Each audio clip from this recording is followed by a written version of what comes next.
Sveicināti Latvijas Supervizoru apvienības raidījuma ciklā par supervīziju. Mēs šobrīd dzīvojam laikā, kur no profesionāļiem tiek gaidīts ļoti daudz. Kompetence, empātija, iejūtība, prasme tikt galā ar sarežģītām situācijām un pieņemt drosmīgus lēmumus. Profesija nākotnes attīstības tendences liecina, ka šīs prasmes kļūs aizvien pieprasītākas. Uzreiz aiz mākslīgā intelekta, kiberdrošības, lielo datu un tehniskajām prasmēm. Šīs pašas tendences liecina par to, ka arī supervīzora darbs kļūs aizvien pieprasītāks, kā profesionāls atbalsts tiem, kas ikdienā pieņem atbildīgus lēmumus un strādā ar cilvēkiem. Bet tādi esam gandrīz mēs visi. Latvijas Supervīzora apvienība šogad svin 20 gadu jubileju, bet supervīzori Latvijā strādā jau krietni senāk, arī izglītības jomā. Par to, kas ir supervīzija izglītībā un kā tā var palīdzēt izglītības jomā strādājošajiem un tiem, kas mācās, šodien saruna ar Ingu Pāvulu Kripšēvicu. Inga, sveika! Labdien. Sveika, labdien! Pastāsti mazliet mums par sevi, lai mēs saprotam, kāpēc mēs ar tevi šodien runājam par supervīziju izglītībā. Es izglītībā esmu vairāk kā 30 gadus, gan kā pasniedzēja augstskolā, strādājusi vairāk, gan arī 20 gadus tieši pedagoģijas un psiholoģijas fakultātē. Gan es esmu veidojis mācību saturu, rakstījusi mācību grāmatas. Nozīmīgs posms manā profesionālā dzīvē un faktiski arī saistībā attiecīgi ar supervīzijām ir jauno skolotāju programma Iespējamā misija, kas sāka 2008. gadā un līdz 2014. gadam. Tajā laikā es arī vadīju mācību un atbalstu programmu.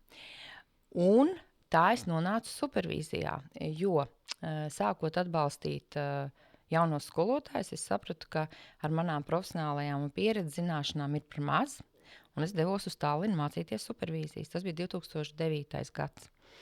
Un faktiski es varētu teikt, ka no tā brīža arī ļoti aktīvi tajā laikā praktizējot supervīzijas kā atbalsta formu jauniem skolotājiem, gan individuāli, gan grupā. Es arī pārliecinājos, ka šis pats formāts ir ļoti vajadzīgs pieredzējušiem skolotājiem. Un savā ziņā varētu teikt, ka supervīzija izglītības laukā tomēr ir tikai 15 gadus. Tas nav gluži tie 20 un vairāk, kā tas ir varbūt citās jomās. Saki, kas ir tās lielākās grūtības un tie jautājumi, ar ko pedagogi šobrīd visvairāk saskaras savā darbā? Pirmais, ar ko es teiktu, ir, ka skolotāja profesija ir pēdējos 20 gados būtiski izmainījusies. No tā, ko no skolotāja sagaidīja, uz to, ko šobrīd sagaida no skolotāja, plus daļa skolotāju, kur ir ienākuši profesijā tajā laikā, kad bija citas gaidas. Es arī saukšu vārdā, tās gaidas par to, ka skolotājs ir tas, kurš zina visu, tas, kurš ienes zināšanas telpā, tas, kurš spēj visu kontrolēt, ļoti spēcīga personība, pats ar visu tiek galā. Tāds kopējais, es teiktu, tāds tēls, kādam jābūt skolotājiem. Bet pēdējos 20-25 gadus izglītība arvien vairāk prasa, laikam tas vārds arī jālieto, prasa cilvēkus, kuri spēj runāt par problēmām, spēj pateikt, ka man ir grūtības, spēj jautāt, kā tu šo risini, un tas ir pilnīgi cits pieejams. Tas patiesībā vēl joprojām pasaka, tu vari būt stipra personība, varbūt tev jābūt stipra personība, lai ko tas arī nozīmētu, bet vienlaikus tas ienes vajadzību pēc sadarbības. Vajadzību pēc sarunāšanās. Un te varbūt ir tā, arī supervīzijas kontekstā tā grūtība, ka īstenībā skolā mācīšanās var notikt tad visos līmeņos. Ja ir pirmā lieta, kas ir uzticēšanās, ja ir otrā lieta, kas ir piederības sajūta, un tikai trešā lieta ir radīsies interese, griba mācīties. Un tas attiecas gan uz bērniem, gan uz pieaugušajiem. Un, diemžēl, ar to uzticēšanos mums ir tā, kā ir, ar to piederības sajūtu arī ir tā, kā ir, un tad šitām divām lietām lecot pāri, mēs uzreiz metamies uz to mācīšanos. Un savā ziņā supervīzija ir tā, kas ienes izglītības iestādē, šoreiz teikšu, skolā vai pirmskolā, supervīzija var ienest vietu un telpu, kur mēs viens otru ieraugam, īstenībā es tev varu uzticēties, īstenībā es ar tevi varu runāt par problēmām, un kur mēs varam dabūt to piederības sajūtu. Ar to es negribu teikt, ka daudzās iestādēs, daudzās skolās, pirmskolās tas jau ir, ja? Un varbūt šis ir vairāk aktuāls tur, kur šis iztrūkst, šī te uzticēšanās, sarunāšanās, problēmu risināšana. Un tad nāk tā grūtība, ja mēs par problēmām nerunājam, viņas neizzūd, viņas kļūst arvien lielākas. Un tad ir visi tie, tie sprādzieni, ko mēs dzirdam publiskā telpā par kaut kādām skolas situācijām, kas jau nerodas vienā mirklī. Tā varbūt ir tā viena lieta, tad tā otra grūtība ir, tad tā viena lieta ir tā, ka profesija ir mainījusies un tas, ko sagaida. Otra grūtība ir tā, visi ir gājuši skolā. Visi zina skolotāju profesiju, bet mēs visi viņu zinām no klases otras puses. Mēs viņu zinām no skolēnu kurpēm, bet mēs īstenībā nezinām to otru profesijas pusi, tad, kad tu stāv priekšā klasē. Un tas ir gan par vecākiem, gan par skolēniem. Un no turienes nāk gan ļoti lielas ilūzijas par to, cik foršs skolotāja darbs. Tu aizēji, tu to grāmatu esi pamācījies, tu to grāmatu viņiem izstāstīsi, viņi laimīgi ies mājās un viņi būs visi samācījušies.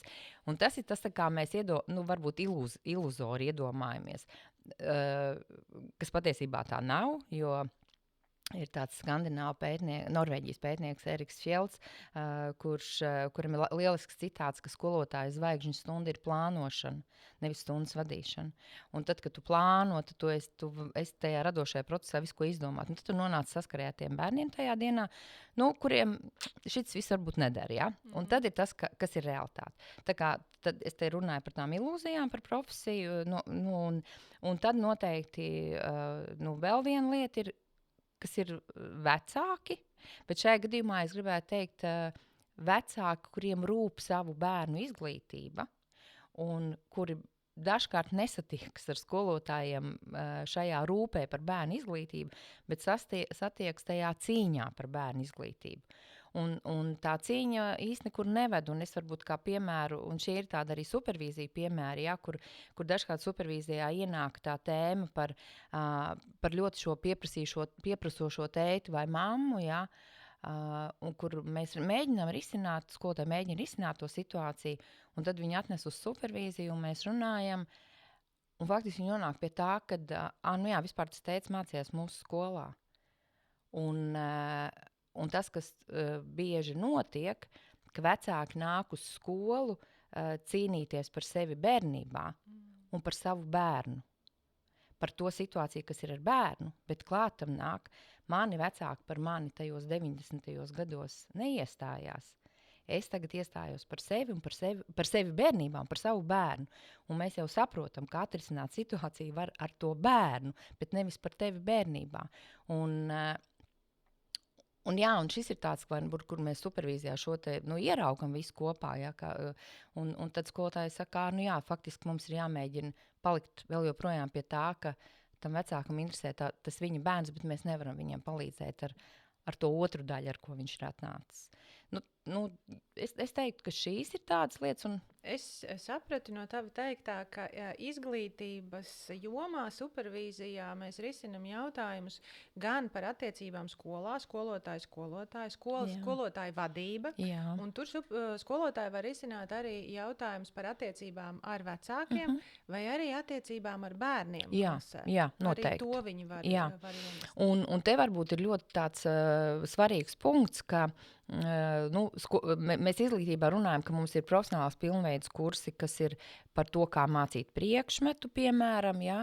Un tad ir tā daļa, kas ir par, mēs viņu profesionāli saucam par klasvadību, tas ir kā vadīt klases darbu, un savā ziņā supervīzijās tieši ienāk tā klases vadīšanas daļa, kas ienes dažādas situācijas ar bērniem, kas ienes dažādas arī konflikta situācijas, un kur varbūt supervīzijas šajās te konflikti vai problēmas ar bērniem ir palīdzošas, īpaši grupu supervīzijas,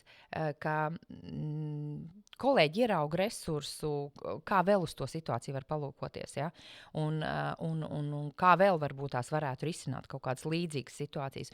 Un vienlaikus tāpēc es arī ļoti uzsveru, ka supervīzijas ir, īpaši grupas supervīzijas, tas ir par pieredzes iegūšanu. Jo tu dzirdi citus kolēģus, kuri saka, bet man šitā līdzīgi bija, es tā darīju, ja? Pamēģini šitā. Un tas nav par padomu došanu, bet tas ir vienmēr tā kā, man arī tāda situācija var būt, ja es arī strādāju tajā pašā vecuma posmā vai ar līdzīgiem bērniem un tam līdzīgi. Tas, kur tad varbūt te kontekstā mēs ienesīšu, ka daudz mazāk izglītībā ir individuālās supervīzijas skolotājiem. Un vairāk tās tomēr ir situācijās, kad ir tā kā riktīgs kaut kāds problēmas, es teiktu. Ja? Bet individuālās supervīzijās ļoti veiksmīgi skolotāji ierauga, kas šajā situācijā ir mana daļa un kas ir tā bērna daļa. Kur es šajā situācijā tajā bērnā uzprojicēju savu klases biedru. Un tad, kad man tur bija 10 vai 11 vai 12 gadi, jā, un kur es ieraugu, šis vispār ir mans skolēns, tas nav vairs mans tas klases biedrs. Un tas kādreiz iznāk supervīzijās grupās, bet individuāli ļoti var. Patiesībā individuālajā supervīzijā skolotājs var tā kā ieraudzīt sevi tajās attiecībās arī ar kolēģiem un arī ar bērniem, jo es domāju, tas jau nav noslēpums, ir skolotāji, kuri ļoti labi strādā ar skolēniem, ar bērniem, bet kuri ļoti slikti komunicē ar pieaugušajiem. Gan ar vecākiem, gan ar kolēģiem. Ja? Un tad arī supervīzija ir tā vieta, kur mēs kaut kādā ziņā mācāmies sarunāties ar pieaugušiem cilvēkiem, saviem kolēģiem. Mums ir viena apgriezta situācija skolā, kur mana meita mācās, ir viena skolotāja, kur absolūti nesaprotās ar bērniem, un ir ļoti daudzu gadu garumā krīze.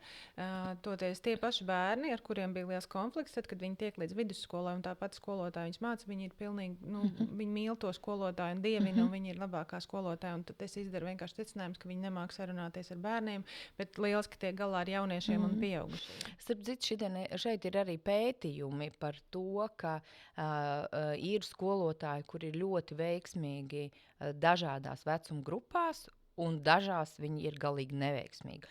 Un es domāju, ka mēs jebkurš varam iedomāties, ka pedagogs, kas strādā ar pirmskolas bērniem, tur ir citas kvalitātes un personības īpašības ir vajadzīgas nekā tad, ja tu strādā principā ar pieaugušajiem, jā, vidusskolā. Un to arī dažkārt ir tāda, edūrio aptaujas, ko lieto skolās, jā, un šajās aptaujās ļoti labi ir skolas, kuras izmantojot, ierauga, šis posms par šo skolotāju raksta, ka viņiem ir grūti ar viņu komunicēt, bet nākošais posms vai iepriekšējais saka, ka lieliski skolotāji, un ja skolai vien ir iespēja, tad ir iespējams arī tomēr skolotājiem pašam iedot to posmu, kur viņš pilnā plaukumā var izdarīt labāko, ko viņš var, un pretī saņemt arī to savstarpējo tādu sinerģiju ar bērniem. Jā. Un tas atkal ir pie tā uzticēšanās, piederība un mācīšanās. Jā. Es pieņemu, ka mēs neviens nedomājam, ka ir skolotāji, kas no rīta pieceļas un domā, aiziešu novadīt 7 sliktas stundas. Visticamāk, nē, ja? Cilvēki iet uz skolu pie bērniem, viņi dara labāko, ko viņi tajā brīdī var. Un ja tur kaut kas neizdodas, vai tur ir kaut kādas kļūdīšanās un problēmas, tad tas, kas šobrīd ir, tas ir, un tad, ko mēs ar to varam darīt? Un tāds drusciņu virzību uz to, ka pieņemt, ka kļūdīšanās arī šajā profesijā ir iespējama. Ar to es nedomāju kaut kādas tur ilgtermiņa kļūdas, ja, bet kaut kādas ikdienas kļūdas. Un no otras puses, izglītība savā ziņā ir bērniem tāds vispār modelis. Ja. Un ja mēs sagaidām, ka mums ir skolotāji, kas vienmēr ir ideāli, perfekti un nekad nekļūdās, tad tieši kurā vietā bērni var iemācīties, ka principā kļūdīšanās ir tas, kā mēs mācāmies. Ja. Tā modelēšana tomēr ir gan spēcīga, ja, tādā nozīmē. Jā, un... Jā, man nāk prātā vēl viens tieši par supervīzijām, ka es esmu piedzīvojis tās situācijas, ka, piemēram, supervīzijas ir reiz 2 mēnešos, viņas nav varbūt katru mēnesi, tas kā kurā vietā plāno. Un, ka es aizbraucu un no tās grupas viena skolotāja saka, es gaidīju beidzot, kad Inga atbrauks, lai es varu tagad šito ar problēmu pacelt un izrunāt. Un, protams, ka mēs varam teikt, nē, no ārpats, tā problēma bija vispār pirms 2 mēnešiem, jā, kāpēc 2 mēneši bija jāgaida. Bet es arī ļoti labi saprotu, ka dažkārt skolā problēmu risināšanai ir vajadzīgs tas supervizors, kurš ir ārējais cilvēks, bet kurš rada to drošo vidi, kurā tas cilvēks var pateikt. Vispār tas, kas tur notika, es jūtos tā un tā un tā, un man nepatīk, kā tu darīji. Jā, tāpēc tam ir supervizora atbildība. Kā to lauku saturēt, ja? Un arī, kur mēs šo aizvirzam. Bet vienlaikus es teiktu, ka supervīzijas ir tā vieta, kur skolotāji var piedzīvot drošu vidi un uzticēšanos, arī savstarpēju. Tas nenāk uzreiz, pilnīgi noteikti, ka nē. Ja viņiem izdodas tās prasmes apgūt, viņi jau pēc tam ar tādu saucamo koleģiālo supervīziju var arī viens otram, teiksim, palīdzēt, vai visā grupā, vai daļai viņi jau viens otru var arī supervizēt. Un tu tagad pieskāries tādam vienam jautājumam, kas šad un tad parādās, ja, par to, ka, kāds tad ir supervīzija rezultāts, kā mēs šito izmērīsim, ja? Un te varbūt ir svarīgi arī pateikt, ka supervīzijas rezultāts ir arī process. Un es domāju, tādā izglītības kontekstā gan komandu supervīzijas, kas ir vadības komandām, piemēram, gan skolotāju grupu supervīzijas, ne tikai skolotāji, arī tur sociālajiem pedagogiem, logopēdiem, ja, izglītības jomas darbiniekiem, cilvēkiem, ja, tad to, ko supervīzijā cilvēki piedzīvo kā procesu, kā sarunāties, ja, kā pateikt kaut kādas savas robežas, ja, kā reaģēt uz to, kas tev varbūt nepārāk patīk, ko tev kāds ir pateicis. Būtībā tādas pieaugušo cilvēku komunikācijas un saskarsmes lietas, ko mēs piedzīvojam supervīzijā, protams, kā procesā cilvēku šo pēc tam paņem uz ikdienu, ja, un ikdienā lieto un izmanto. Vai arī nelieto, neizmanto. Ja? Par to mēs vairāk kā supervizori nevaram īsti atbildēt. Bet kāpēc biežāk es teiktu, ka lieto? Tādēļ, ka kaut kādā ziņā cilvēki viens otru sāk pieskatīt. Ja? Un man ir tie piemēri no supervīzijām, kur mēs esam runājuši par piemēram, ja? par ietekmes lauku un par cepšanās lauku. Ja? Tā kā vai tu šito var ietekmēt vai nevar. Ja? Un tad man nākamā reize saka, jā, mēs tagad lietojam šito neejam cepšanās laukā, paliekam ietekmes laukā. Restīvi ir kaut kādas lietas, kas no supervīzijām pieķerās cilvēkiem, un viņi ikdienā, tiešām tā kā viens otru sāk pieskatīt, jā. Pieskatīt. Jā, laikam tas ir tas vārds, jā. Pievērst uzmanību arī vairāk. Ja man radās asociācija ar īstu mīlestību, mēs taču visi teicamies pēc īstas mīlestības, un kad tu vienreiz viņu esi piedzīvojis kaut vai tīņa gados, kad bija tās rozā brilles, tev gribas piedzīvot to vēlreiz. Un tad, kad tu esi piedzīvojis labu sarunu, kad mēs visi sēžam un mēs sarunājamies, mēs nekliedzam, mēs varbūt viens otram nepiekrītam, bet mēs saprotam, ka mēs ejam uz vienu risinājumu. Un atkal ir tā foršā sajūta, ko tu esi piedzīvojis, un tad tev gribas to atkārtot. Nevienmēr varbūt tas izdodas, bet ja viņi kaut vai saka, pieskatot, uzdodot jautājumu, kāpēc tu cepies, klausies, tu taču šobrīd nevari to izmainīt. Bet izdaram kopā kaut ko, kur mēs vismaz kaut kādu soli izdošanās virzienā pretī atkal ejam, un atkal viņiem izdodas to piedzīvot, un tas ir liels supervīzijas iegums, jo viņi ne tikai atrisina to problēmu, ko viņi risināja tur, bet viņi iegūst pilnīgi jaunu prasmi, kas viņi tālāk virza uz izaugsmi. Un savā ziņā es tā kā metīšu tiltiņu atpakaļ, kur es teicu par to, ka profesija ir mainījusies, bet profesijā ir vēl joprojām daudz mana gadgājuma skolotāji, kuri ir ienākuši profesijā 80. 90. gados, ja, kur bija cits uzstādījums, ar kādu mēs gājām būt par skolotājiem. Un līdz ar to tas nav nemaz tik viegli un vienkārši, tā kā klikšķis pateikt, tagad mums ir tāds periods, ka runājiet, kādas jums ir problēmas, ja? Ja es esmu tajā profesijā gadiem bijis ar to, ka man pašai viss ir jāatrisina, pašai jātiek ar to galā, tad brīdim, lai es tā kā pavērtos un teiktu, vispārībā man ir tāda grūtība, ja?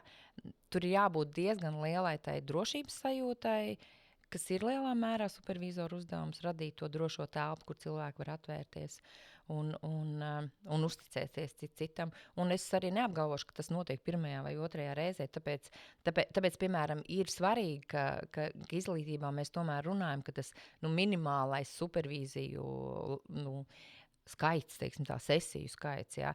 Tas ir tas 4 vai tas 6, jā, bet mēs neapstājamies galīgi pie...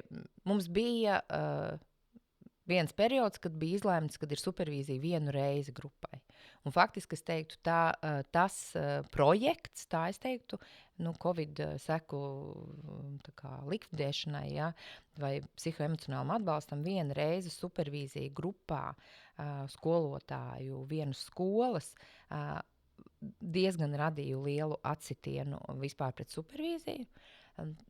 Jo vienā reizē mēs faktiski varam runāt par to, kas vispār ir supervīzija, bet mēs tur nevaram ne gadījumus, ne problēmas cilāt, jo tas tur tā gaisā pakarās. Ja? Un šis varbūt arī tāds mācība tiem, kas supervīzijas grib pasūtīt vai grib ņemt, ka būt gataviem, ka tas nav tāds vienas reizes process, ka tas ir ilgāks. Tā jau, tur, konsultācija varētu būt viena reize atnāc, pajautājis, tev atbildēšu, bet supervīzija, man vispār grūti iedomāties īsāku par 3, bet arī 3, un iepriekšējie viesi arī minēja, Ainārs Ozols runāja par biznesa vidi un Ines vairāk par sociālo darbu. Mēs tikai tad sākam viens pie otra pierast, atkal ņemsim pieredzi ar attiecībām, ja? Ko tu pirmajā randiņā vari atrisināt, neko tu skaties uz to jauno cilvēku, tu vari pajautāt, kādas filmas tu skaties, kas tev garšo, es, protams, pārspīlēju. Un tad tikai 2., 3. reize, ka jūs tiecies, un tu vispār saproti, vai es tam cilvēkam uzticos, ja? Kā es vispār tur jūtos. Ar supervīzijām tieši tāpat, ja mēs gribam ilgtermiņa procesu, un īpaši tu minēji, kur skolotāji vēras vaļā. Tie, kas ir 30, 40 gadu strādājuši, kur ir bijusi attieksme, ko tu tur reflektē strādā, viņi vispār iemācās. Es drīkstu vispār jau atzīt, man liekas, skolotājiem, ka es kaut ko nezinu vai es kaut ko neprotu. Tas taču ir vesels notikums noteikti viņa karjerā. Es nezinu, vai tas ir notikums, bet teiks, tā ir ļoti liela pārmaiņa, un kaut kādā ziņā tā pārmaiņa nav tikai profesionāla. Viņa īstenībā ir personību ietekmējoša. Man kaut kā gribas teikt, ka īstenībā pēdējos tos 25 gadus, jeb 90. gadu beigas, 2000. Tie, kas nevarēja galīgi šito pieņemt, ka es neesmu vairs uz piedestāla, viņi ir prom no skolas. Viņi tajā brīdī gāja prom, dažādu iemeslu dēļ, ja, bet tas piedestāls, man liekas, ka vienīgā pareizā patiesība, un tas, gan jau, ka ir kāds vēl arī, protams, to nevar noliekt, katram klāt neizstāvēs, bet tas prasa, īstenībā tas prasa drosmi, ja, jo es jau nezinu, piemēram, ja, ja es visu laiku esmu vadījusi, pieņemsim, literatūras stundas, mācījusi, tas arī ir piemēra no dzīves, ja mācījusi, ka tagad, diskutējam tagad par Ziedoņa epifāniju, tur visi klasi putās diskutēja, un tad skolotājs saka, un tagad atvērsim grāmatu, izlasīsim, ko Ziedonis patiesībā ar šo ir domājis. Un skaidrs, ka tā diskusija ir bezjēdzīga, jo ja mums ir kaut kur uzrakstīta patiesība, kas par šito ir jādomā, tad un formāli cilvēks ir izpildījis to, kas tiek prasīts, ka vajag bērniem mācīt diskutēt, ja? Bet reāli tā diskusija ir ielikta tajā priekšstatu rāmī, ka man ir tā patiesība. Un no šī tālāk ejot, ja, šie, es teiktu tā, cilvēki, kur bija pieraduši, ka man ir patiesība, un es zinu, kā, tur vajag lielu drosmi pateikt, tā kā uzdrošināties, man nav viss, es nezinu visu, ja? Man ir tā kā jāatkāpjās. Un es nezinu, kā tas būs tagad, ka viņi tagad diskutēs, un tur vispār daudz vispār patiesības, un tagad, ko man ar to visu tagad darīt, ja? Un tā ir tā profesijas daļa, ko mēs kā skolēni un kā vecāki, to mēs neredzam. Jā, bet tas ir tas, kas tur notiek, jā. Man savilkās paralēlis arī ar supervizoru darbu. Tu saki, ko man tālāk ar to visu darīt, ir kaudze diskusijas. Mums jau ir tieši tāpat. Es, kad mācījos, es pēc pirmās izglītības esmu jurists, un tu vari iedomāties, es esmu rezultāta cilvēks, man ir vajadzīgs rezultāts. Un man pārvarēt to un iemācīties, ka rezultāts ir process. Jā. Man prasīja diezgan daudz, un tad, bet tas ir arī atkal, jāpiemina tāpat mīlestība, tad, kad tev noteikti tas klikšķis, tu saproti, cik tas ir brīnišķīgi, kad rezultāts jau pats process ir rezultāts, un šajā gadījumā bērni, man šķiet, ka tas ir brīnišķīgs rezultāts, ka bērni runā. Jā. Tur nav vajadzīgs kopsavilkums, vidējais, aritmētiskais, un supervizoram tieši tas pats, pat vienkārši ļaušana, viedokļu, domu, ideju, baiļu, atzīšanos dažādību, vienkārši ļaut viņām te būt. Neko nevajag ar to darīt. Tu ienes ļoti to juristu perspektīvu, jā, bet ja mēs skatāmies arī izglītības laukā, tad, protams, ka ir skolotāji, kur arī bišķi stereotips, ja, bet tā kā eksektovi jomas skolotāji, kuriem arī vajag to rezultātu. Ko tad mēs te šodien izdarījām? Mēs te visu dienu, 3 stundas mēs te runājām, ja? Vai tur, un kāds ir sausais atlikums, ja? Bet arī šajās situācijās par to sauso atlikumu, ir jau tas sausais atlikums. Kāds kaut ko ir sapratis, kāds kaut ko ir atcerējies, kāds kaut ko ir ieraudzījis, uzzinājis par savu kolēģi vai vispār radusies kaut kāda ideja kaut ko darīt. Tā kā, arī tas ir tā kā, teiksim, kā rezultāts. Un tad man ar šo te, šajā ir viena no jauno supervizoru jautājumiem, bet ko tad es tur daru? Es tur sēžu, viņi visi runā, ko es tur daru, par ko viņi man naudu maksā, ja? Un tas ir varbūt tāds, tā kā saprast, ka tā supervizora loma ir, tas jau nav, ka tu tur vienkārši sēdi, ja? Tu būtībā vēro, esi klātesošs, skaties, kas notiek, skaties, kurā brīdī vadīt, mēs lietojam to profesionālo, ja? Turi lauku, ja? Turi to drošību, ka cilvēki var vispār atļauties runāt un stāstīt un dalīties, jo tad varētu, es kādreiz arī jauniem supervīziem saku, bet, ja tev liekas, ka tu neko nedari, ja? Tu domā, ka viņi skolotāji istabā arī šito visu tā runā? Droši vien, ka nē.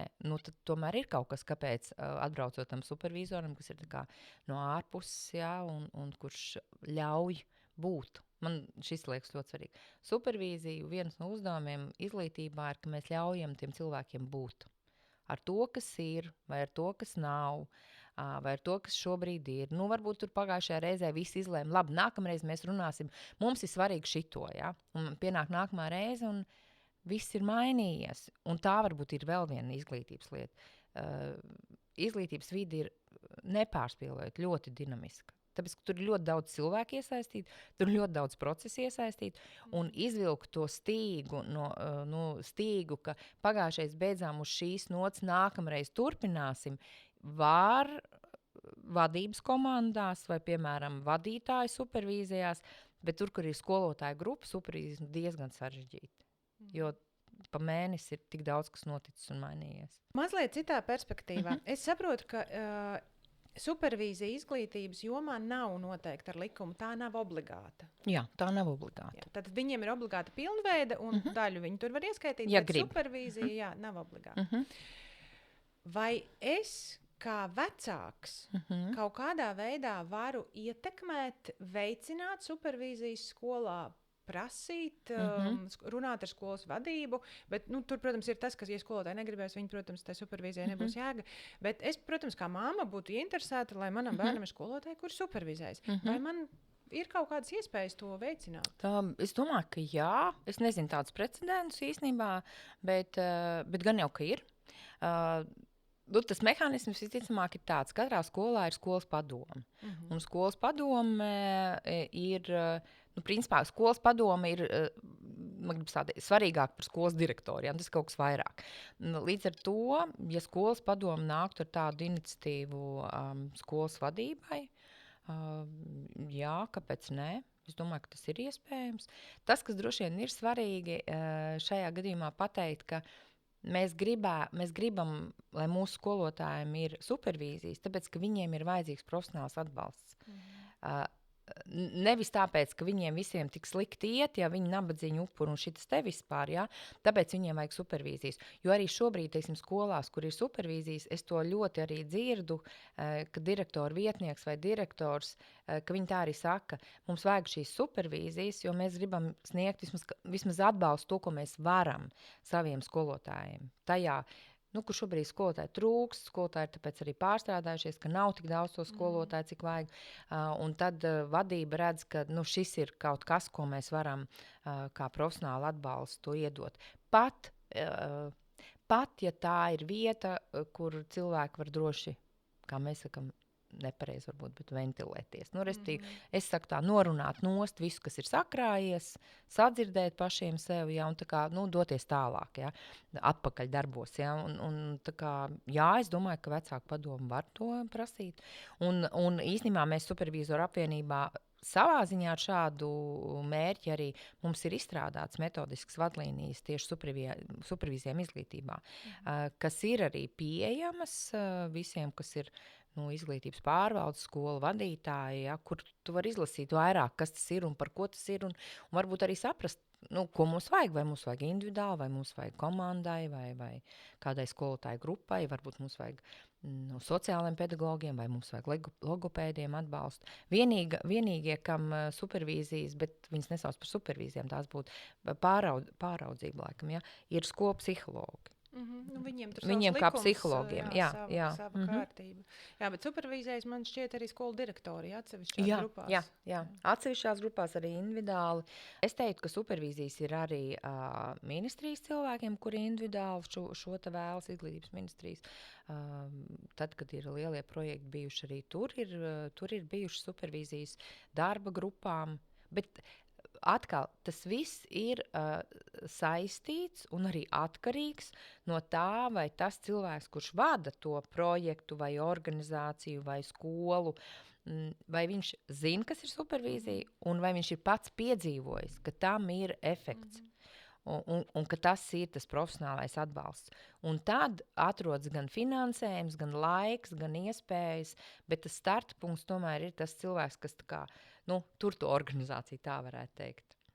Un šobrīd mēs esam tādā ļoti labā situācijā, tā varētu teikt, jo valstī šobrīd līdz 27. gadam ir liels profesionāla atbalsta sistēmas izveidas projekts, Eiropas struktūra fonda finansēts pedagogiem, kur ir liela daļa tieši profesionālai izaugsmai un kur ir arī daļa finansējuma supervīzijām. Un es arī šobrīd dzirdu no pašvaldībām, ka vairāk par to, ka ir vajadzīgi kaut kādi jauni kursi, ir vajadzīgs šis profesionālais atbalsts un supervīzijas. Tā kā tas ritenis kaut kā griežās uz to, ka mēs sākam ieraudzīt, kā mēs varam cilvēciski atbalstīt to profesionālu, lai viņš būtu labāks savā darbā. Jā, tas ir tas aburtais loks, ka bieži vien vadībai liekas, ka jums ir jāmācās vairāk, bet neviens nedomā par to, kā tās jauniegūtās prasmes pielietot un pielietot komandā. Un tad es saprotu, ka patiesībā mūsu uzdevums ir stāstīt par supervīziju un ļaut cilvēkiem to piedzīvot, bet tā iniciatīva izmantot supervīziju kā mehānismu, kā jaunu prasmju apguves līdzekli var nākt, mēs jau runājam no vecākiem, viņi var nākt no pašiem skolotājiem, viņi var nākt no ministrijas, viņi var nākt no skolas vadības, kuri to saredz, ka to vajadzētu darīt. Jā. Kas tavuprāt tādas būtiskākās lietas, ko tu tiešām dabā esi novērojis, atšķir skolu, kur direktors vai skolotājs supervizējas, un skolu, kur tas nenotiek? Pirmā lieta, ko es uzreiz teiktu, tā ir prasme reflektēt. Respektīvi refleksijas prasme, kura tad tālāk rezultējas problēmu ātrā pamanīšanā, vārdā nosaukšanā, risināšanā, kolēģu pamanīšana, uzmanības došana, vērīgums vienam pret otru. Tā cilvēciskā daļa, es teiktu. Kaut kā man gribas teikt arī tāda ciešāka saikne. Vieglāk noteikti ir sadarbību veidot tajās skolās, savstarpēju sadarbību. Jā, tas, kas man nāk pirmais prātā. Protams, ka es nevaru vispārināt, es šobrīd vairāk no tiem piemēriem, kas man vai man zināmiem supervizoriem ir, bet es teiktu, ka jā, šīs lietas tās ir. Un tajā brīdī, kad skolā mēs redzam, ka starp skolotājiem ir labas attiecības, ka tur ir sadarbība savstarpēji, ka viņi sarunājas par to, kā bērni mācās, ko bērniem mēs mācām, tad dienas beigās vai gala rezultātā šis viss process ietekmē to, kāda ir mācību kvalitāte skolā, ko bērni iegūst no mācību stundām, no attiecībām ar skolotājiem. Jā, tā kā kopumā jau, kā jebkurā varbūt organizācijā, arī skolā, mēs sakam, ka centrālā persona skolā ir skolēns. Bet vienlaikus, lai skolēns justos labi skolā, labi ir jājūtās pieaugušajiem. Un ja mēs pievēršam uzmanību pieaugušajiem, tad pilnīgi noteikti arī skolēni un bērni no šī procesa ir ieguvēji. Un tas kopējais kvalitātes, lai ko tas arī nozīmētu, bet es šobrīd vairāk teiktu, atgriežoties pie tiem 3 vārdiem, ka šī uzticēšanās, piederības sajūta un mācīšanās kvalitāte noteikti ir daudz labāka. Nu jā, ņemot tev piemēru ar to skolotāju istabu, protams, ja skolotājs atnāk uz literatūras stundu un viņam būtu jādomā par Ziedoni un par viņa brīnišķīgajām epifānijām un kā tur mīlestība, kā nakstauriņš ielido logā, bet viņš tajā brīdī domā, man tā Anna atkal neatbalstīja, ko es tur gribēju, tas ir tik forši pasākums. Un viņš tā vietā, lai domātu par Ziedoni, domā par citām lietām. Un viņš nav faktiski klātesošs. Ja? Un tā stunda, kā tā jau arī minēja, es pēc grāmatas novadu, bet dvēseli jau es tur neielieku. Un supervīzija var palīdzēt kaut vai izvairīties no šādām situācijām. Jā. Klau, vai supervīzija, vai vispār skolotājiem tas ir aktuāli? Man jau liktos, ka jā, jo daudzi strādā daudzus gadus un mainās sistēma, mainās kārtība. Vai tā palīdz arī pret izdegšanu? Populāri būtu teikt, ka jā. Droši vien, ka jā. Man nav zinātniski nekāda pētījuma. Es šo izstāstīšu, un tad mēs varam padomāt, vai tas tā ir vai nav. Es parasti tomēr supervīzijos saku tā, pirms jums nav neviens diagnosticējis izdegšanu, neliekat sev virsū diagnozes, tāpēc, ka jums tā liekas, vai tāpēc, ka tas ir populārs vārds. Mēs esam noguruši, mēs varam būt pārguruši, mums varbūt nav spēka, mums varbūt nav enerģijas, bet visiem šiem vārdiem ir, ko mēs varam darīt. Bet ja mēs sākam sev uzlikt, ka mēs esam izdeguši, ja, tieši ko ar pelniem var izdarīt. Es tā ļoti skarbi saku šo, un vienlaikus ir vēl viens, kur gan es teiktu, kur supervīzijas tiešām var palīdzēt. Mums ir tie populārie vārdi paciesties, saņemties, izturēt, bet tie visi ir ciešanu vārdi. Tie visi ir par ciešanām, ja? Pacieties, izturies, tā kā, saņemies, ja? Un tā kā, ja ilgstoši tajā ciešanu režīmā, tur ļoti daudz enerģijas notērējās, ja? Un tad varbūt ir tā sajūta, ka tā izdegšana ir tuvu. Ar šo es negribu teikt, ka izdegšanas nav, ja? Anglijā vienā no tiem izglītības noteikumiem, nolikumiem, nepateikšu precīzi numuru, ir tāda tēze, skolotājiem menopauzē ir samazināta slodze. Un es īstenībā atļaujos šo arī kādreiz teikt skolotāju auditorijā, pirms mēs liekam sev virsū izdegšanu. Varbūt mums vajag paskatīties, vai tā nav menopauze, ņemot vērā, kāds ir, es šito drīkstu teikt, jā, savos gados, ņemot vērā, kāds ir skolotāji arī vecums skolā, ja, vai kādi gadi. Un dažkārt varbūt tas ir drīzāk nevis izdegšana, bet varbūt šis virziens.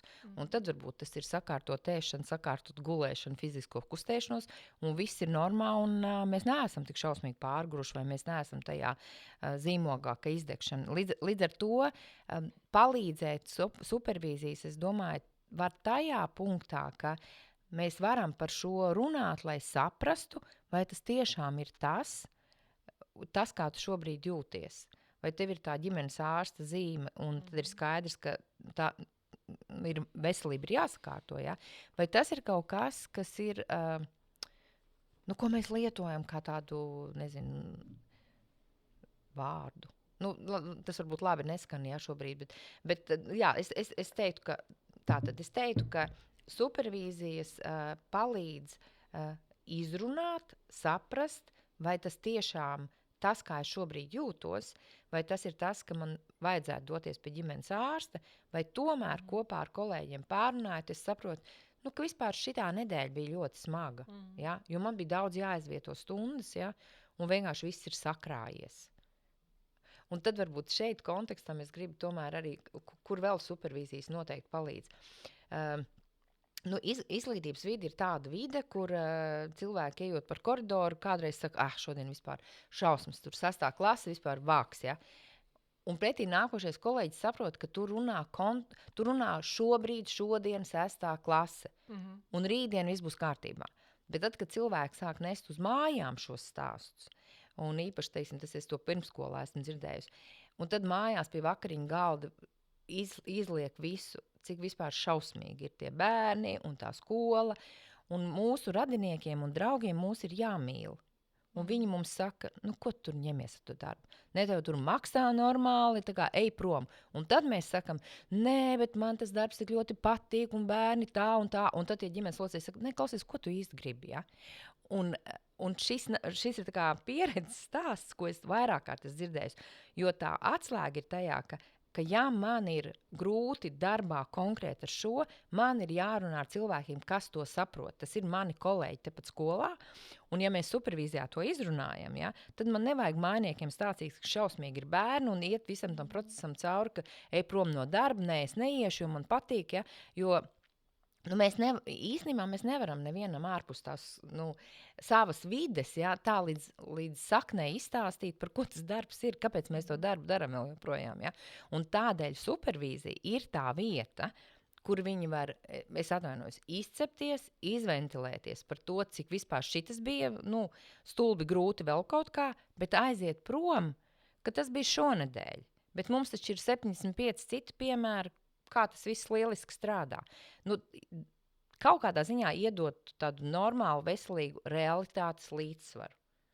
Tu runāji par skolotājiem un viņu ģimenes locekļiem. Es izstāstīšu par sevi un bērniem.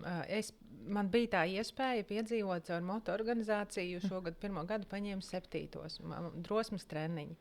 Pēc pirmā treniņa es atbraucu mājās un es savam 13-gadīgajam tīnim pateicu, zini, dārgā, tu vari vairs nenākt man un nestāstīt, ka skolotāji uz jums stundā kliedz, jo, tie ir 13 gadnieki, viņi tādi ir, bet stāsts ir par to, ka es tiešām gribētu, lai vienreiz gadā ikvienam vecākam ir iespēja individuāli, nevis vienkārši aiziet pasēdēt stundā, ja, un ne savā klasē, kur jūs bērns, bet piedzīvot to, ko nozīmē strādāt skolā, ja, ko nozīmē būt skolotājiem. Katru reizi pēc tā drosmes treniņa es braucu mājās, es esmu nenormāli pārgurus. Man ir 2 klases pēc kārtas, kas ir principā viena tāda normāla darba diena no 8 rītā līdz 3 pēcpusdienā. Es esmu nenormāli pārgurus, bet es gaidu nākamo reizi, kad es atkal viņus ieraudzīšu, jo tur ir kaut kāda narkomānijas pazīmes, tur ir, ja, jo tie bērni, viņi jau arī ir ļoti dodoši. Un kaut vai tad, kad ir bijis konflikts, ir bijis skandāls, ja, vai kaut kas ir noticies, tās visas situācijas viņas ļoti māca, viņas jau trenē arī paši to skolotāju. Un es saprotu, kāpēc viņi neiet projām, tad, kad viņiem ģimenes locekļi saka. Savulaik mums bija tāds projekts, ka mēs aicinājām un vedām uz skolām uzņēmumu vadītājus, vadīt tiešām stundas. Ja? Šobrīd tas ir dzīvē gatavs projekts, saucās vēl joprojām. Un es pat esmu bijusi līdzi banku prezidentiem, kuri iznāk no ekonomikas stundas ar slapi pieru un saka, es nezinu, kā jūs to varat vispār katru dienu. Ja? Un tas ir par to, ka tajā brīdī, kad cilvēki piedzīvo to intensitāti pirmkārt, ja, un arī, protams, to atmienisko saiti. Ja tas kontakts izdodas, ja, tad ir tas, ko tu saki, ja, par to gandarījumu un to enerģijas apmaiņu, ja, un to sajūtu, ka tu kaut kādā ziņā tu pieskaries nākotnē. Jā, tā ir tā foršā sajūta. Man patīk arī tā atziņa, ko mūsu viena no kolēģiem supervizoriem saka, viņi arī palīdz motu treneriem strādāt. Viņi saka, vienmēr atcerieties, ka aiz katra bērna ir stāsts. Un tad, kad tu uztver viņus nevis tikai kā mežoņus, bet ārprātīgos netalenti, tev no tevis nekas nebūs, ja, jo tu māki tikai kliegt un skriet un bļaut. Man ir tādi bērni klasē, bet tajā pašā laikā atkal 3., 4. nodarbībā, kad uzticība ir nodibināta, viņi starpbrīdī nāk un viņi man, piemēram, rāda savus radošos darbiņus, un es saprotu, jā, viņš nevar sevi savākt, bet viņš nevar to izdarīt tikai tāpēc, ka viņam ir ļoti daudz enerģijas. Ja? Un būtu jauki to piedzīvot ne tikai skolotājiem, bet arī mums pārējiem. Bet atgriežoties pie skolotājiem, vienmēr jau gribas paskatīties aiz tā aizkara, kas tad tur notiek. Ja? Un mazliet par supervīzijām, protams, daudz ko mēs nevaram atklāt. Vai tev ir bijis tā, ka supervīzijās kāds skolotājs saprot, ka viņš vairs negrib būt skolotājs? Tieši tāds nav bijis. Varbūt drīzāk man ir bijusi sajūta, ka es kādam varētu teikt, Klau, varbūt šitā nav pareizā profesija. Jā. Bet supervizors jau laikam nedrīkst to Nē, teikt. tas nav bijis arī tā, ka es būtu teikusi savā ziņā, tā iekšējā sajūta. Ja. Bet to nekad nevar nevienā, ne divās, tas tomēr ir tāds ilgāks process. Ja. Garākam supervīziju procesam būtu jābūt, lai varētu šādi spriest. Es nezinu, vai tieši supervīzija kontekstā kāds ir pateicis, ka viņš, vai supervīzija ir tā vieta, bet man ar jauniem skolotājiem ir bijis tā, ka pēc 2 gadiem kāds tiešām saprot, ka viņam vēl joprojām patīk bērnu strādāt ar bērniem, bet ne skolā. Un tas, es teiktu, ka drīzāk ir šāds virziens, ka ja kāds ir nonācis tajā skolotāju kurpēs, ja, tad tur ir kaut kāda, kāpēc tā skolotāja kurpes, ja, visbiežāk, un pat ja aiziet no skolas, paliek kaut kādā saķerē ar izglītību, ar skolu, ar mācīšanas procesu, ar skolēniem, tā kā tur tāds, jā. Bet nē, es nevarēšu uzreiz apgalvot, ka kāds tieši ir.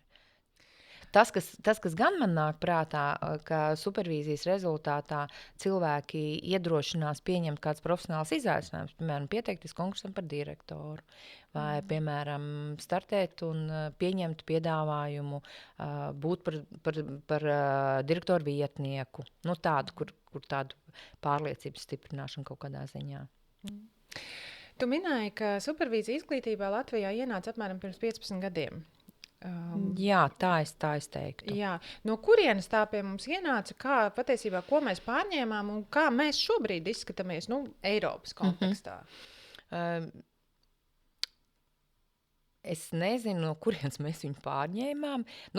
Izklausīsies ļoti subjektīvi, bet es teiktu, ka tas iesākums bija ar jaunajiem skolotājiem, vismaz tādā plašākā mērogā. Ja, un arī tālāk arī tas turpinājums tālāk bija tāds liels projekts Pumpurs, kur tālāk bija jau pieredzējušiem skolotājiem, bija supervīzija atbalsts, kas bija 2015. gads, 16.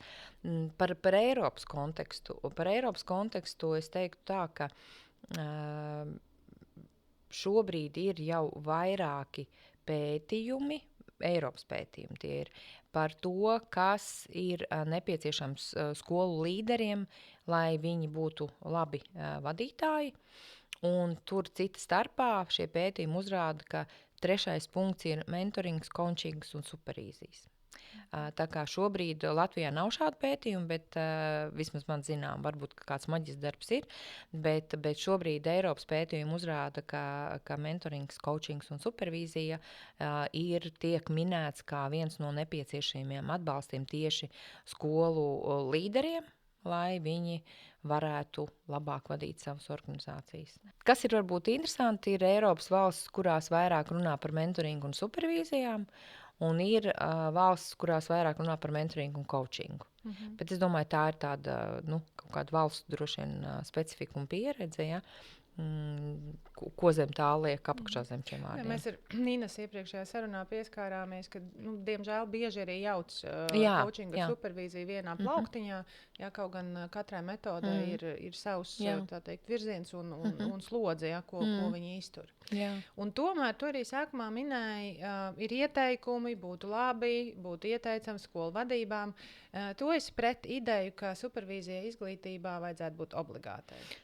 Es esmu pret laikam tādēļ, ka skolotāja profesijā ir ļoti daudz jau obligātu lietu. Obligāti aizpildi šito Exceli, obligāti aizpildi šito dokumentu, obligāti tas, obligāti šis, tā kā noteikti tas. Laikam tā mana pretestība ir tādēļ, ka tas obligātums profesijai ir tik daudz, ka tikai no tā vien, ka obligāti varētu būt jau potenciāli kaut kāda pretestība, kur, protams, tā pretestība mainīsies brīdī, kad supervizors strādā ar to grupu. Ja mēs zem obligāti saprotam, ka šai profesijai ir nepieciešams profesionāls atbalsts supervīzijas, kuram tiek līdz dot noteikts finansējums regulāri, tad jā. Bet ja mēs ar šo saprotam, tā kā obligāti tev tas ir jādara, jo tāpēc, ka tu esi šajā profesijā vēl kaut kur, bet tam nav līdz nekāda kopējā seguma, nezinu. Piekrītu. Tam noteikti ir jābūt no iestādes nākošam, ka obligāti ir nevis skolotājiem, bet obligāti ir skolai jānodrošina. Man savukārt šīs obligātās supervīzijas es ieviesu daudz vairāk profesijās. Es esmu tāds skarbāks. Un zini, kāpēc? Jo mums ļoti daudz, kas ir jādara jau no bērnības obligāti. Protams, to var nedarīt, ja? Bet man ir obligāti jāiet vakarā dušā, man obligāti ir jātīra zobi, ja? Obligāti ir jāguļ noteikti stundas, un mēs zinām, kas notiek, ja tu obligāti to nedari. Ja? Ilgtermiņā tam ir sekas. Bet īpaši mēs, mūsu paudze, mēs neesam iemācīti, ka obligāti ir jārunā. Un ko mēs sakam ļoti bieži un konferencēs dzirdam savās sarunās kopienā, visas problēmas mums rodas no nesarunāšanās. No komunikācijas trūkuma. Tieši tā, jo komunikācija mums nav obligāta. Un caur obligātām prasībām profesijā, ko nodrošina darba devējs, lai tā būtu skola, ja, lai tā būtu privāta organizācija, mēs iemācāmies to, ka sākumā būs kas, man šodien atkal jārunā. Bet tev ir jārunā, tev ir jāmācās sarunāties. Un mūsu paudzē ir problēma, ka mums neļāva runāt. Ja? Bija cita prasības. Jaunajai paudzei ir problēma, ka viņi vienkārši nesarunājās. Mums ir mājās pat citreiz, ja, ka es esmu mājās, man meita ir mājās, viņi man sūta WhatsAppā ziņu. Viens, protams, ir slinkums, bet otrs, viņiem vieglāk tā ir izteikties. Jā, bet tās abas būs vienādas problēmas. Ja mēs skatāmies uz supervīziju caur prizmu, viens no veidiem mācīties sarunāties, dalīties arī un runāt arī par to, kā mēs jūtamies, un arī varbūt saukt vārdā savas emocijas, ja? Tad, protams, ja? Droši vien, ka tas obligātums iet kontekstā ar kas ir tas mērķis, vai ne? Un ja mēs paņemam šo tavu mērķi formulēto, tad droši vien tas obligātums skan citādāk. Ja? Varbūt es pieņemu, ka man vienkārši pašai arī pret to vārdu obligāts ir diezgan dalītas jūtas, teiksim tā. Ja? Nē, tavā formulējumā, jo redz atkal, ļoti labs piemērs supervīzijai. Es pateicu vienu vārdu, un es tajā ieliku pilnīgi citu ideju. Un tad, kad tu pateici, ja nu tas obligātums būtu tāds, ka ja reiz tu esi pedagogs, tev ir jārod pašam iespēju tur 12 stundas gadā aiziet izventilēties, un tad man ir jādomā, kur man ir jāmeklē supervizors. Es būtu pret tādu obligātu. Nē, man tādu nevajag. Bet tad, ja tas nāk no skolas, ja, vai atkal jebkuras citas organizācijas, kuri saka, mēs esam organizācija, kurā mums primāri rūp, kā jūs sadarbojaties. Mums primāri rūp, cik sekmīgi jūs ejat uz mūsu nosprausto mērķi. Un skolai, piemēram, ļoti svarīga ir reputācija. Ja? Jo, kā tu teici, skolas cīnās par bērniem. Ja manā rajonā ir 3 skolas, un es tieši tā arī izvēlējos skolu, es izvēlējos skolu, kurā ir stingrāks direktors. Tāpēc, ka tur bija kārtība, noteikti attieksme pret mācībām un ļoti augstas prasības. Ja? Mēs negājām uz ģimnāziju, bet mēs gājām uz ļoti labu skolu. Un to var prasīt, un tad iestāde to pasaka. Supervīzija ir veids, kā mēs līdz tam rezultātam nonāksim. Un šāds obligātums man ļoti simpatizē gan kā skolas klientam, kā vecākam, gan kā profesionālam, kurš būtu šajā profesijā, ka man darba devējs nodrošina šo telpu, kur ne tikai es varu runāt, bet es varu iemācīties redzēt savus kolēģus. Nu, savā ziņā tad mēs runājam par to, ka skolai kā organizācijai, un mēs šobrīd daudz runājam par to, ka organizācijas kultūra ir mācīšanās organizācija. Ja? Tad skolai kā organizācijai obligāti jānodrošina, ka skolotājiem ir profesionāls atbalsts caur supervīzijām. Tad tas skan citādāk. Rekā mēs vai ne sarunas veidā nonācām pie, ko mēs katru ar to vārdu saprotam, ja? Un arī kāds varētu būt tas paplašinājums vai ne tai tēmai. Un atkal arī iepriekšējā raidījumā pieskārāmies, un izglītībā, es domāju, ļoti bieži tā arī ir. Izglītības ministrija kaut kādu dokumentu rada. Dažreiz, diemžēl, jāsaka, atrauta no realitātes. Kāds no viņiem varbūt vispār nekad skolā nav bijis kā neskolēns. Ja? Un tad atdod skolām, un katra ievieš, kā saprot. Un ir ziņās dzirdēts, man skola mazāk sakars, kā arī prasa, bet kā tas ir domāts, tā pati programma 20-30, cik ilgi šķēpa tika lausta, vai vajag darīt tā, vai vajag darīt tā. Jo viens ir uzrakstītais vārds, bet otrs ir tā tam vārdam uzliktā slodzi, ko mēs katrs atkal ieliekam no savas pieredzes, no savām zināšanām un no tās vides, kur mēs atrodamies. Droši vien, ka vienu un to pašu lietu var ieviest dažādi. Es teiktu, ka tādēļ mēs varbūt arī apvienībā nonācām pie šīm metodiskajām vadlīnijām, supervīzijām izglītības jomā, kur mēs esam ielikuši iekšā, kas tas ir un kas tas nav, kā tas var izskatīties. Lai kaut kā tiešām šo izpratni veidotu tuvāk īstenībai, mazāk ar interpretācijām. Kas ir tas, ko tev gribētos, lai katrs iedzīvotājs zina par supervīziju izglītībā? Es laikam gribētu, ka katrs iedzīvotājs zina, ka supervīzija izglītībā kā atbalsts var rezultēties kā laba kvalitāte izglītībai kopumā. Tas pirmais solis būtu piedāvāt supervīzijas izglītības iestāžu vadības komandām. Tad, kad vadības komanda ir sapratusi, kas tas ir, ko tas maina, kā tas ietekmē mūsu darbu, tad viņi daudz gan drošāk, gan atbalstošāk arī piedāvā skolotājiem finansēt supervīzijas. Bet tas ir ne tikai skolās, tas ir domāju, pilnīgi visur. jebkur. Ka vadība Ainārs Ozols saprot. runāja arī par to, ka ļoti reti, kad biznesā vadītājs izvēlas supervīziju komandām vai vispār savā organizācijā, ja viņš pats nav piedzīvojis supervīziju, nesaprot, kas tas ir. Un bieži vien pat, ja personāls tur atnāk un saka, tas ir ļoti forši un es tur biju un tas der, viņam liekas, tā ir atkal tukša pļāpāšana, ja tajā brīdī, kad ir jāpelna nauda. Jā. Tur, kur skolu vadība nav gatava risināt tās lietas, ko viņi tāpat zina, ka viņas tur ir un ka vajadzētu risināt. Tur varbūt tās supervīzijas ir, un tad viņas vairs nav. Tā kā tas ir tāds varbūt īslaicīgāks process, jā. Neejot un sakot, varbūt, ka tam nav tik daudz liela jēga vai tur nav finansējums. Bet vienlaiks es teiktu, ka ir arī situācijas, kur skolotāji paši saprotot, ka mēs supervīzijās šito izrunājam, izcilājam, mēs saprotam, ka tā problēma ir, mēs saprotam, ka mums pašiem viņi ir jārisina, neviens cits nerisinās, un tāpat mēs saprotam, ka mēs viņu nerisināsim. Un tad tas ir tā, kā tas ir, jā. Tādu skarbās realitātes pieņemšanu. Par tām pašām kaut vai aizvietošanām, ko tu saki, vai ne? Vai kaut kādām citām situācijām. Bet tā tad ir cilvēka izvēle un viņa atbildība, jā. Bet tajā pašā laikā tas var būt risinājums. Es gan grūti iedomāties skolā par aizvietošanām, bet biznesā ir bijis tā, ka ir labi identificēt problēmu un pateikt, mēs to nerisināsim tagad, un vienlaikus nospraust marķieri, kam ir jānotiek, lai jūs sāktu to risināt.